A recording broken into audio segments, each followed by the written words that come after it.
Le centre de R&D d'Amadeus, les ambitions internationales de Blablacar, la course au Beacons ou encore la personnalisation dans le commerce en ligne. Tom vous dit tout sur les nouvelles tendances technologiques dans le tourisme. Bienvenue dans l'Update, tout de suite le zapping.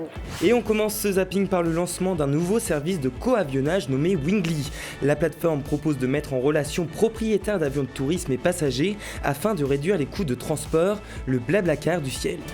Pour animer les réseaux sociaux cet été, Booking.com s'est amusé à transformer les photos de vacances des internautes.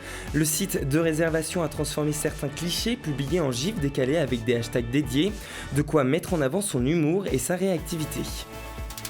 Google se lance dans la course aux Beacons. Sa technologie se nomme Eddystone et vient concurrencer Apple ou encore Facebook. L'arrivée du géant vient confirmer le potentiel de ces petites balises Bluetooth. Il y a fort à parier qu'elles investiront en masse le secteur du tourisme. Et on finit par un note what the fuck avec l'ouverture du tout premier hôtel géré en partie par des robots. Inauguré cet été, le Ena Hotel, situé près de Nagasaki au Japon, est équipé de robots réceptionnistes, bagagistes, concierges ou encore météorologistes. Le prix pour une nuit, environ 9000 yens, soit 67 €. Implanté à Sophia Antipolis, le principal centre de R&D d'Amadeus rassemble à la fois ingénieurs et clients du monde entier. Comment se crée l'innovation et quelles sont les tendances sur lesquelles Amadeus est en train de travailler? Le fournisseur technologique nous a ouvert ses portes dans le sud de la France.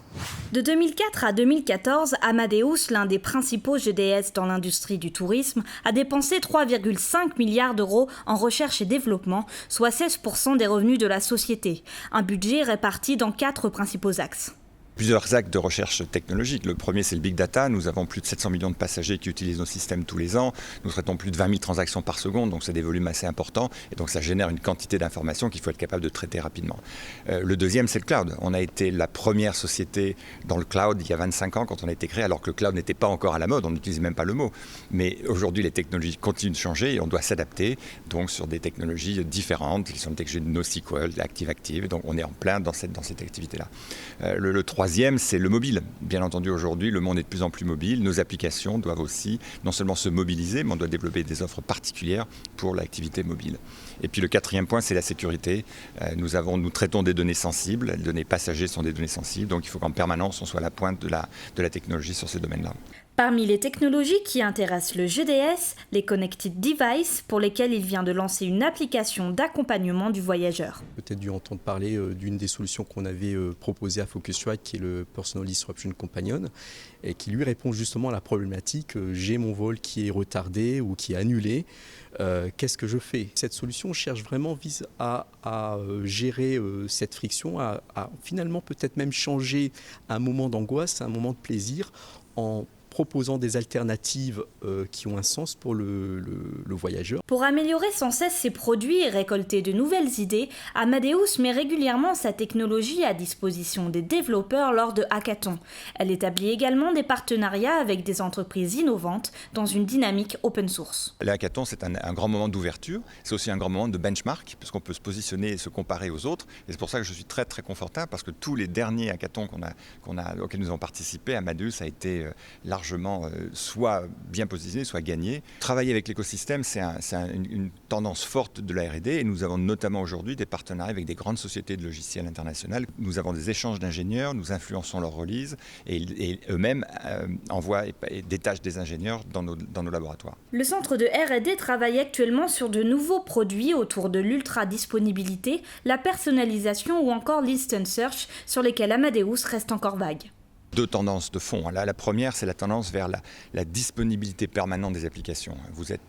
Les gens n'acceptent plus de se retrouver avec un site web qui ne fonctionne pas, avec une application de réaccommodation qui ne marche pas, avec un boarding qui ne fonctionne pas. Donc ça, c'est ce qu'on peut appeler la ultra haute disponibilité. Ça, c'est un des thèmes clés sur lesquels nous travaillons aussi, pour augmenter encore la disponibilité des applicatifs.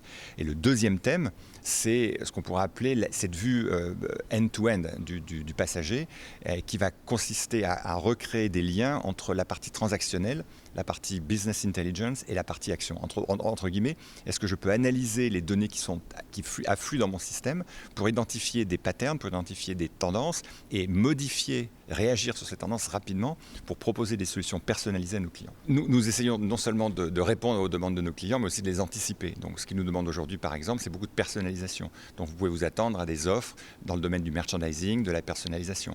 Mais ce qu'ils nous demandent aussi, c'est tout ce qui est trait au dynamic pricing, à tout ce qui est capacité de retrouver rapidement des offres ou des prix ou des destinations qui correspondent à leurs besoins. Donc c'est ce qu'on va appeler l'instant search. Donc voilà, aussi un autre domaine dans lequel vous pouvez vous attendre à des annonces rapidement.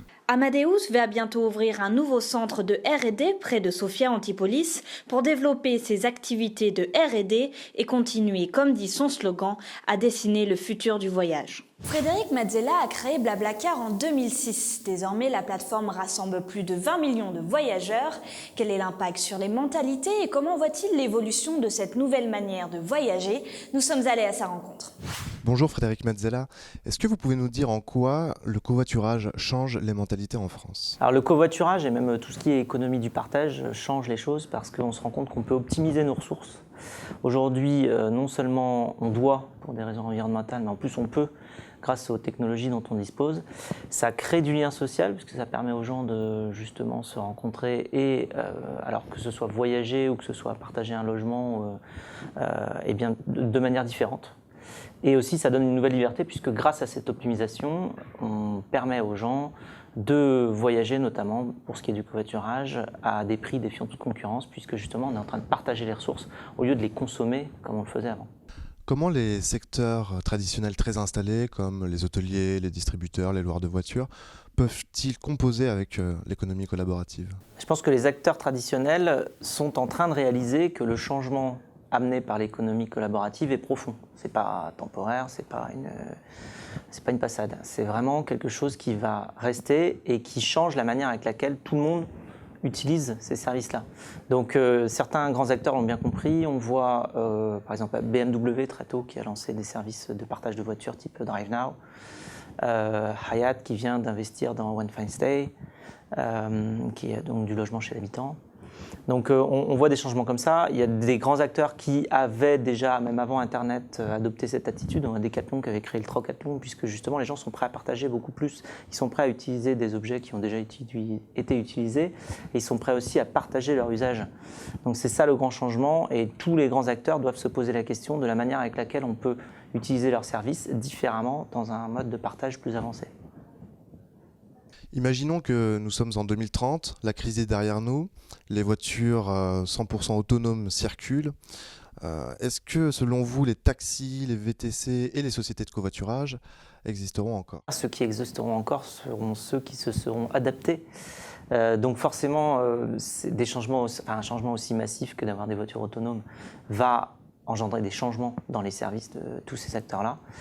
Nous, en ce qui concerne le covoiturage, on s'est déjà posé la question. En fait, ce qui se passe véritablement, c'est qu'on permet à des gens qui veulent voyager au même moment, au même endroit, de voyager ensemble. Donc en fait, de toute manière, au final, qu'on n'ait que des passagers dans une voiture autonome ou bien qu'on ait un conducteur avec ses passagers qui partagent des frais, ça revient à peu près au même en fait. C'est-à-dire qu'on aurait, au lieu d'avoir un conducteur et 3 passagers qui voyagent ensemble sur un Paris-Lyon, nous on aurait 4 passagers qui voyagent ensemble dans une voiture autonome, mais on a permis de faire ce regroupement-là et de faire en sorte que ces passagers-là voyagent ensemble. Donc ça revient un petit peu au même, mais c'est quand même une grosse évolution du service. Pour les autres services, je suis pas forcément le mieux placé pour y répondre. Je pense que de toute manière, il va falloir que les services s'adaptent, puisque un tel changement ne passera pas inaperçu. Merci beaucoup. Merci. L'arrivée d'Internet a donné une autre dimension au commerce. Pourtant, l'humain, la personnalisation ne sont pas toujours présents. Qu'en est-il aujourd'hui? C'est la chronique de Christian Sabag. Depuis 15 ans, donc on alloue énormément d'efforts à l'amélioration de l'expérience utilisateur.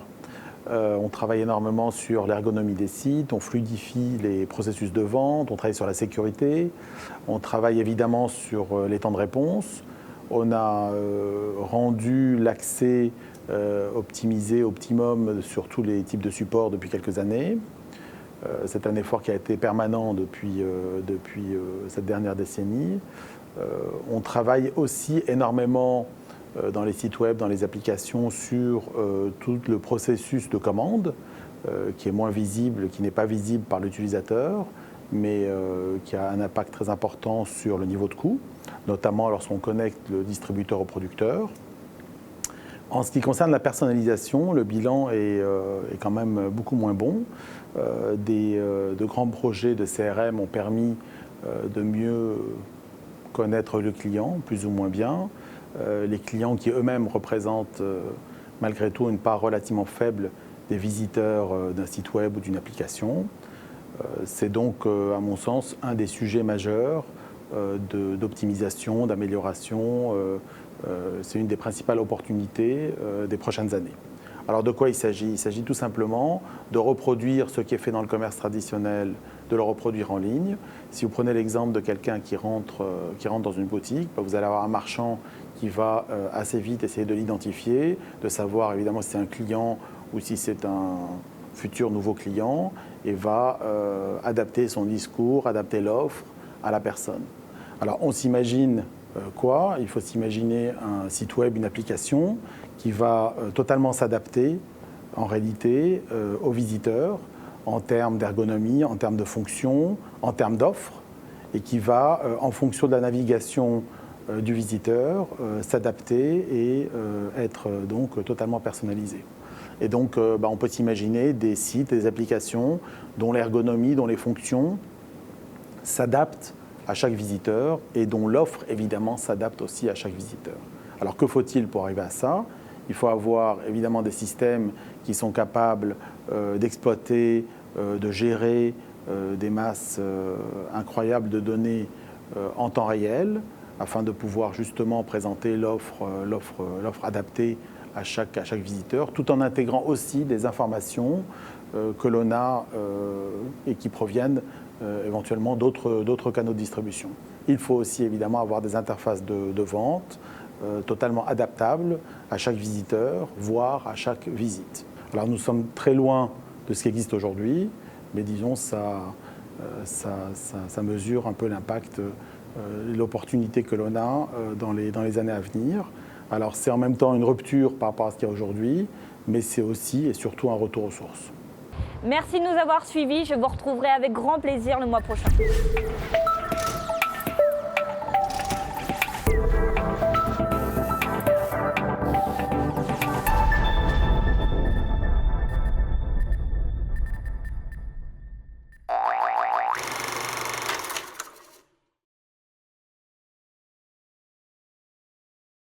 Mais du coup, c'est quoi le truc de marchand là? Les marchands, ils sont pas comme ça. Non, mais ça, c'est les gens marchands que tu connais, c'est les mauvais marchands. Le mauvais marchand, tu vois, par rapport au bon marchand, ça n'a rien à voir. Le mauvais marchand, tu vois, tu rentres dans une boutique, et puis il te regarde, et puis voilà, il te parle, et puis voilà, il t'apporte des produits. Bon, ça, c'est le mauvais marchand. Rien à voir. Le bon marchand, tu rentres, il te regarde, et puis il t'apporte les bons produits, mais ça n'a rien à voir. Ça, c'est le bon marchand. Tu vois ce que je veux dire? Ça n'a rien à voir. C'est très différent entre le bon et le mauvais marchand.